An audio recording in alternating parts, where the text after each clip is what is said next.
What is up, Hardcore Nation? Poor Christopher here, and today I'm going to be talking about WWE's faction that ran from 2003 to 2005.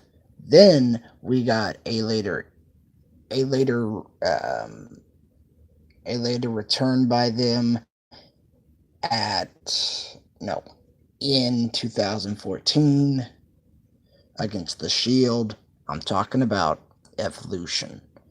Now, Evolution consisted of Randy Orton, Triple H, Ric Flair, Batista, and I'm not going to make the same mistake I did yesterday by putting in a clip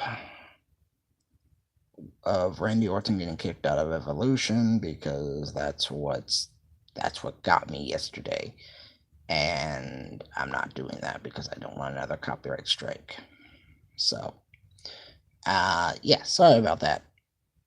But here's the thing. Evolution. You had the Game, who was on the business's top heel. You had Randy Orton, a second generation superstar. Well, no. Let's see.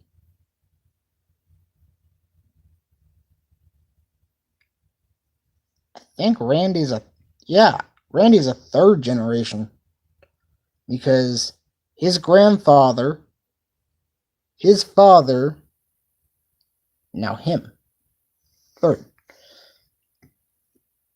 The business is ingrained in his blood. Then you have the 16-time World Heavyweight Champion Ric Flair. Then you have the big muscle of the group, Batista. Now, what is more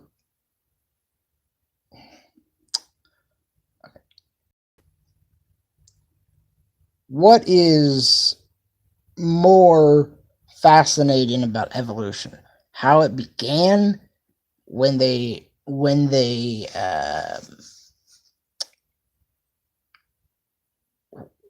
peaked, or when they collapsed?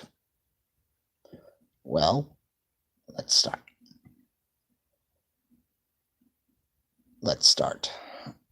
Evolution debuted on a 2000 Raw, and Triple H cut this amazing promo where he ran down every single person in Evolution. He said, "Got me. Then you have the 16-time World Heavyweight Champion in Ric Flair. Then Randy Orton was the coal that was going to be squeezed into the next diamond." Then he said something along the lines of Batista was jacked and everything. And it was a really nice promo. And he goes, "When you wake up in a hospital bed and you're in pain, you will know that Evolution has passed you by." And where to start with Evolution? Honestly, where we can start? They started off hot. They started off really hot. In fact, in that same year of 2003, Armageddon was the night of Evolution. That was the night of. That was the night where Randy Orton became the Intercontinental Champion, Ric Flair and Batista became the Tag Champions, and Triple H was still the. Triple H became the World Heavyweight Champion. But as quickly as they it went all downhill after that, it seems. Because after that, Randy Orton defeated Chris Benoit at the 2004 SummerSlam to win the Intercontinental title. No, not the Intercontinental title. The World title. And the next night on Raw, Chris Benoit had his rematch against Randy Orton for the World title. And Chris Benoit put up a good fight, but at the end of the day, Randy Orton retained. And when you see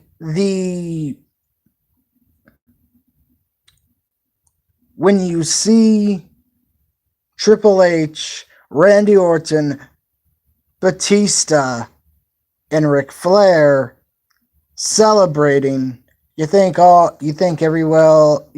everything is all well and good.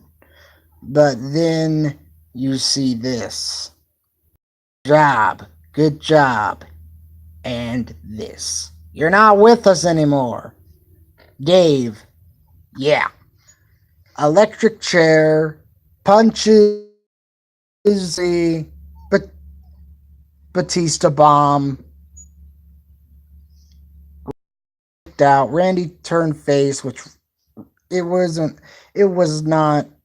I don't know if it was the transition from heel to babyface that wasn't good for Randy at the time or what, but he has evolved ever since then, excuse the pun, and he has gone on to be one of the greatest WWE superstars of all time.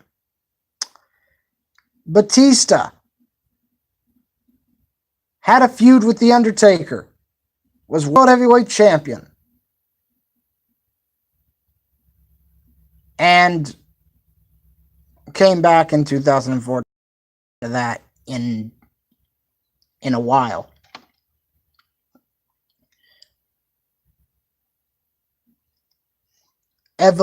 Evolution, well, he had a feud with Triple H that culminated at WrestleMania 21, because Triple H would talk all this crap about Batista, and Batista said when he was choosing his contract, he goes, "Hunter, I know what I've wanted to do for a long time." And he holds up the SmackDown contract, and you think he's going to sign the SmackDown contract, but no. He does the familiar hand gesture, up, down. Triple H charges at him. Triple H eats a clothesline. A Batista bomb. And Batista just goes, "I'm staying right here on Raw, and I'm taking the World Heavyweight title from you." And at WrestleMania 21, Batista did become the world champion. Now we have Ric Flair, 16-time World Heavyweight Champion. Need I say more? And the Game, the King of Kings. Oh wait, I do have to say more on Ric Flair. Ric Flair won the Intercontinental title. Then, after a tag team match between Triple H and Ric Flair, it was Triple H and Ric Flair versus Carlito and Chris Masters. Ric Flair got the hell beat out of him by Triple H.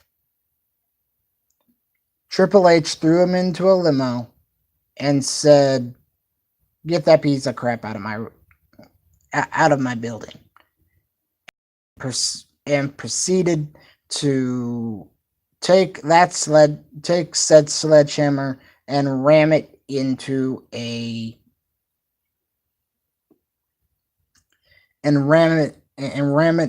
limo window. And that's how Ric Flair became, what's the best word for it? That's when Ric Flair became unhinged. Now on to the game.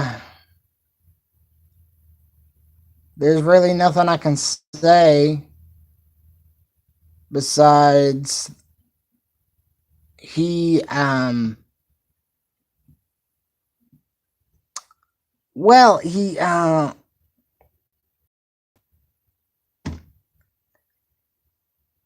became the World Heavyweight Champion.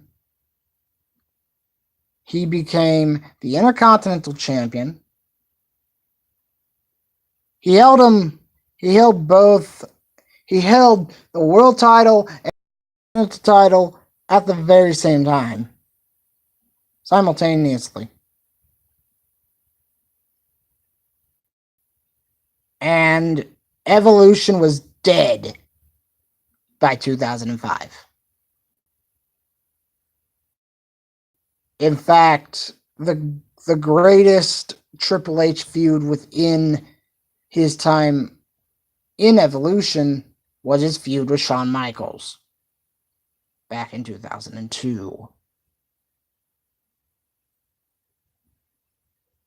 Wait. No, I think let's see.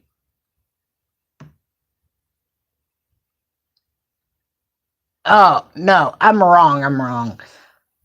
It wasn't 2003 when Evolution formed. It was 2002 when Evolution formed. And Evolution also decimated Bill Goldberg. Evolution was just on fire, and within the span of three years,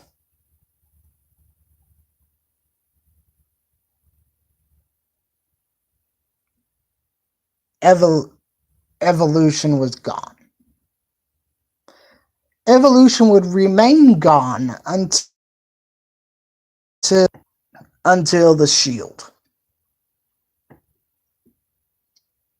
The Shield was on fire. The Shield was beating everyone in sight. They had just turned babyface, and Triple H goes, "Okay, you are going to be in an 11-on-3 handicap match. This is on Raw." And Batista had returned, and he got a tremendous ovation at the 2014 Royal Rumble. But, it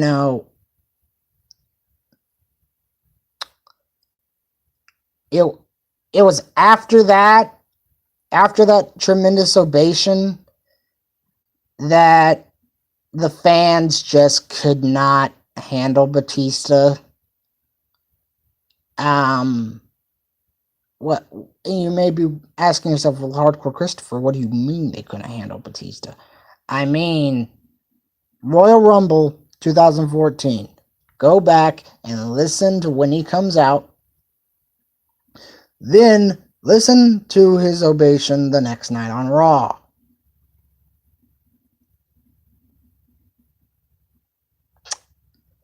Didn't take the fans long to boo Didn't take the fans long to turn on Batista, did it? But I think the majority was the, well, for number one, Daniel Bryan wasn't in the 2014 Royal Rumble, and we wanted Daniel Bryan. We wanted to see Daniel Bryan in the Royal Rumble, and when that did not happen, we all got, well, I didn't get upset, but the majority of people got upset. And, it's one of those things that when Batista won, which I think WWE did a bad move there, because Roman Reigns I think that if Roman Reigns would have won the 2014 Royal Rumble, he would have gotten over. He would have gotten the ovation that WWE is trying to push him to get today. But that is sadly not the case, because Roman's going to win it. They flip it, and Batista wins it, which got a lot of people upset. And I can understand why. I mean, Batista's been gone for like 4 years, and he comes back and wins the Royal Rumble. In fact, it got even worse because the fans realized that Batista was going to face Randy Orton at WrestleMania 30. Now, they did rectify this with having Daniel Bryan be in the match, but the only way that Daniel Bryan would be in the match is if he beat Triple H. Luckily, Daniel Bryan did beat Triple H, and luckily, he did go on to become the WWE World Title. And Daniel Bryan went absolutely nowhere with it. So the Shield lost that 11-on-3 handicap match. And you hear Evolution's theme, and JBL said it best. The band is back together. But it was only Randy Orton, Triple H, and Batista. And that, I wish I could say I was happy to see him back. But really, when you see how long they stayed, when you see how long Evolution stayed, well, the 2014 version of Evolution stayed, I can't say that. Because how long did they stay around? A couple of months?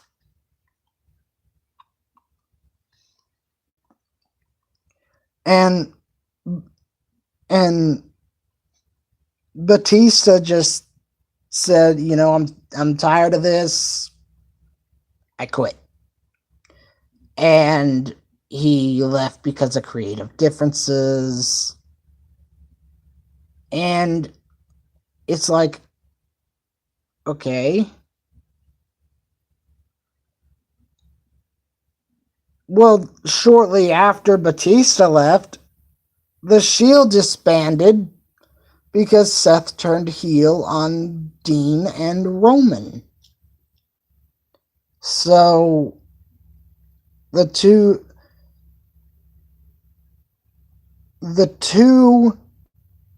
most dominant factions in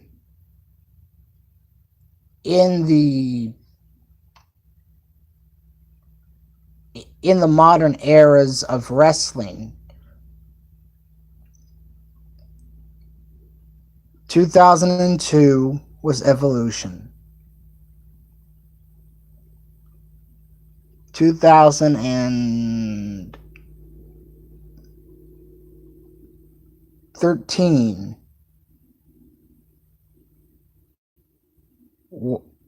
Yeah, it's either 2012. It was 2000 and oh, someone help me out here. Let's see. Ryback was still with the company. Survivor Series. Cena, Punk, Ryback, The Shield. I want to say 2000. And during that time, The Shield had won the United States and the tag team titles. So they weren't as dominant as Evolution was, but when Evolution returned, they had a heck of a match at 2014's Payback. And that's in the next night on Raw. The beginning of Raw saw Batista quit. The end of it saw Triple H say that famous line, Plan A may have not worked. There's always a Plan B. And boom, boom, boom, boom, boom, boom, boom. Seth betrays Dean and Roman, and as they say, the rest is history.